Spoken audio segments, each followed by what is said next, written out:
Hello folks, Alex here from BW1.com, here to do a video review of the HTC Incredible 4G LTE for Verizon. It's a mouthful. They need to shorten these names on these smartphones. Pretty much going to dive into it, let you know the ins and outs of the whole entire device, day-to-day use, how's it feel in the hand, is it worth that $149.99 price, how's the LTE technology on it, all those things I'm going to dive into. But first off, I'm going to start off from a hardware perspective. As you can see, this is almost reminiscent of the last Incredible. They have this unique design on the back cover. As you can see here, the case is bulging out. It actually feels very good in the hand. You have the Beats audio gimmick, design there. It does add a nice touch to it because the black and red accent colors does give it, some fashion. You have HTC in chrome here. The grip here, as you can see here, is kind of lined out on the case. Two things I've noticed: it does collect kind of dirt and the oil off your hands. It kind of adds it onto those thin lines there. But other than that, it provides really good grip. So it's a double-edged sword. You have a single LED flash, 4G LTE logo. You have your 8 megapixel camera with a single LED flash. The HD recording on this doesn't have that image processor that the 1S and the 1X for AT&T does. So that's one cutback they had to make. As you can see here, they have this little plastic, feature there. It's nice. Overall, the device is a little bit thick, about 9.3 millimeters thick.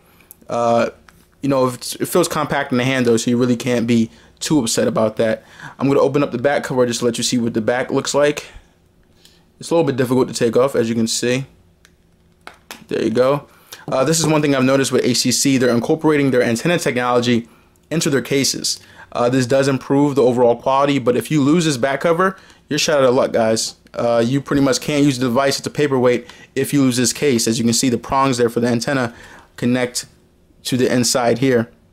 So overall, I do like it because it does make their usual track record of having poor quality better. But I mean, just make better antennas. Don't incorporate it inside the case. You have a 1700 milliamp hour battery. It does get this thing through the day and more. Battery life won't be an issue at all. They've definitely optimized the software with the hardware on this one. You have your micro SIM slot for the LTE technology, and then you have your micro SD slot. This comes with about 8 gigabytes on board. So I mean, you can definitely extend that to 32 gigabytes if necessary. Overall though, with the dual core S4 Snapdragon processor and this bad boy, you're getting pretty stellar, user experience overall. You have these, the accent colors do continue. You have the red grille with the front facing VGA camera, red power button, headphone jack, 4-inch Super LCD screen. The screen size being so little, I mean, it's crazy that we're talking about 4 inches or small now, but that's how fast the industry is going. Overall, I do wish it was a little bit bigger, like 4.3 inch like the 1S, but it's not too much of a gripe. I can definitely deal with it. Has the usual capacitive keys down here. It's running ice cream sandwich, so you get the multitasking home and back. Let me put the back cover back on so it looks normal. There you go. You do have your volume rocker here. That does feel very, very nice. It's not too bad. It's a good looking device, guys. Overall, the industrial design definitely helps with this one, and you will definitely stand out, if need be, if you're that kind of person. Now, this Super LCD screen is beautiful, guys. Viewing angles that you can tell are nice and decent. Actually it looks fake. It looks like one of those dummy phones inside the stores. Overall, I'm definitely pleased with the screen, and because it is 4 inches, all those pixels are being compact, so you don't have to worry about seeing pixels too much. It's not as good as Super LCD 2, but for this device and the price point, you're definitely going to be happy for it. You can definitely access the notification bar. Now, this is one thing that, if you might not have heard, Verizon is pushing Wi-Fi non-stop on this device. Even when you have it off, pretty much they'll have a notification asking you to turn on your Wi-Fi that you can't remove. It's very frustrating. So now all I do is keep my Wi-Fi on to remove that icon. They're definitely going to have to, remove that in the update. But right now, there's just one small thing that I've noticed. You get your usual shortcuts. You can drag and drop like always. You can customize that if you guys want to. Going back to the home screen, since 4.0 has definitely been downsized. It's a lot more elegant. Those oversized widgets have been reduced. The clock widget has been customized.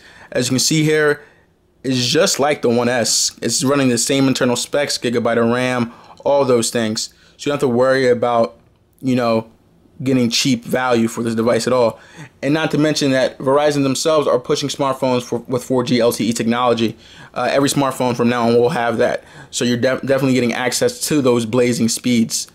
Let me just show you overall quickness of the device.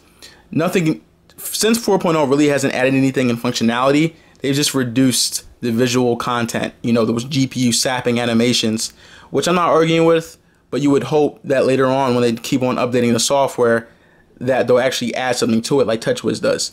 But as you can see here, you have your folders. I'm a very organized guy. You can see there, everything's pretty, as you can tell, there's no lag. Even consistent use, I've noticed no lag. What we're gonna do is we're gonna go to our YouTube channel. Just to show you how video is overall. Okay, let's see here.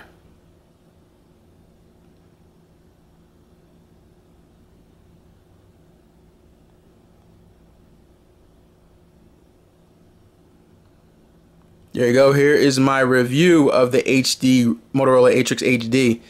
As you can see here, it's loading up. Sound, speaker-wise, is pretty good, guys. Don't have to worry about sound quality. Very crisp and clear. Alex here from BW1.com, here to do a video review of the Motorola Atrix HD for AT&T. So there you go. You know, video is great. You know, you get all the HD content you can, and the camera does record 1080p HD. So I will be providing samples so you guys can take a look at that. But it isn't too bad. You know, it's nothing spectacular because it is missing that image processor. But overall, you know, you'll definitely be content with it. This is Alex here from BW1.com doing a video sample of the HTC Incredible 4G LTE's 1080p HD camera. Okay, now as you can see, colors are very bright. You know, they're very crisp, very clear. There's a little bit of stabilization issues, as you can tell. As I'm swaying side to side, it gets a little bit choppy. That's because of the frame rate and the fact that the image processor isn't on this device like the 1S and the 1X. But other than that, photo still images are great. I'll provide samples for you guys. And video itself isn't too bad. And because the screen is 4 inches, the actual quality of it looks great on the actual device. I'll see once I upload how great it is on the computer. But otherwise, it looks pretty great, guys. Thank you. Let me show you some cool things. You know, they've added the settings button right there in the notification bar, so you can go right to settings. Now, I've wrote about this before in one of my editorials. Now, the multitasking key, it's there, and you have this new form of multitasking, but I really think it's ridiculous. It's stupid. It's not intuitive. The stock native, you know, task manager on Ice Cream Sandwich is tremendously better. It gives you about a 4-way look at your apps instead of just having a single view. And this is, again, they're trying to use animations look all cool, similar to WebOS. I don't want all this. I just want to have, you know, productivity on the go. But you can get rid of it like that. You know, and it's one by one. As you can see, there's a little bit of slowness to it. But overall, it's not too bad. You still have the usual pinch to zoom, all those good things. Overall, with phone quality, Verizon's network is the best in terms of phone quality, and it doesn't stop here with the incredible 4G. Calls were great. Reception was good on both sides. There's never no drop calls, so I'm pretty happy about that. The volume on the actual mic can be a little bit louder. I'm just coming from the HD whose speaker was just loud, you know, so I might be a little bit biased. But overall, you're getting a good experience with the phone. Battery life, like I stated before, that 1700 milliamp hour battery packs a punch. You're definitely going to get through the day with heavy use. I'm a very heavy user, and I got about a day and a half until I needed to charge again. And then because it isn't a unibody display, like we've seen so similarly now in the industry, you can get another battery, extend it, do what you will with it. So that's always good. I'm going to show you the camera UI if you guys are interested in that. There you go. As you can see here, you can definitely do burst shot. Okay, I was wrong. You can do burst shot. It's because it doesn't have the image processor. So that's one ability that you're missing out on with the Incredible 4G. You can still record and take still photos. You know, but you definitely can do the burst shot, which takes about 99 shots in 4 seconds, 4 to 5 seconds. So, you know, if you want that feature, you know, you can definitely hack your device for that. But otherwise, you know, the Incredible 4G is pretty good. I'll show you the browser. I use Chrome. Most Android users probably use Chrome now, so I won't use a stock browser. I'm going to go to the website. The keyboard on the Incredible 4G is bad. As you can see here, they have these aren't new per se, but they just have these unneeded arrows at the bottom that just take up space. The old Sense keyboard was great. I mean, going back to the G2, all those keyboards were really good. Now they've made it worse, it seems. So definitely download the Ice Cream Sandwich keyboard from the market. You'll definitely be happy with that. But overall, this keyboard isn't too good. Go to bw1.com, and there you go. I'm on Wi-Fi, but as you can see, the processor is evident and speeds. Everything's good. Go to an actual article, and boom, it loads up. Our mobile site is pretty sexy. You guys should check it out. It's very nice. But let's get out of that application right there. I really can't find anything necessarily too upsetting about their Incredible 4G LTE. Coming in at $149.99, 2-year contract, you get 4G LTE, the latest in hardware in terms of specs. It's no slouch at all. It's definitely up there with the higher tiered smartphones. The only reason why it isn't up there is because of the screen size. It's becoming a theme in the industry right now. The smaller the screen, the less valuable it is. But anyone looking to have a smartphone that's going to last them for the next 2 years, or just to have something, just to have that's modern, definitely look for the Incredible 4G LTE. I'm very happy what HTC has done here.